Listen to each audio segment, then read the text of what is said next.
I remember when I was at Macquarie Bank, you'd get into an elevator and it'd be like, oh, hey, how are you? How's it going? And the person would be like, busy. That's what they would say, which is like busy. Like you had to have this whole perception of being busy, right?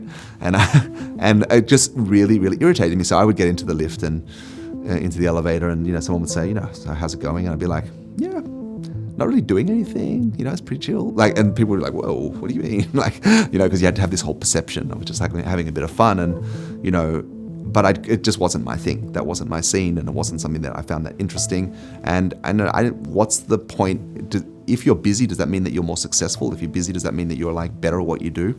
So for me, remote was really a choice. Like for me, it was something that I had wanted to do really early on because I want to be able to do whatever I want whenever I want, And I started to find different freelancers that could take different tasks of what I was doing. So at the beginning, it was just me working away, and I was sitting in a room at a desk, had my computer, and was just hacking away, getting it going. But I did really every task myself, and I started to look at each of the things I was doing as they became processes and something that could be done with someone else. Then I would outsource it, and I would try and bring in other resources and things like that.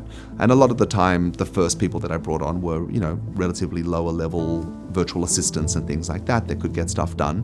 But I liked that lifestyle. I really did. I liked being able to know that things were being done overnight while I was asleep, and then waking up and seeing that progress.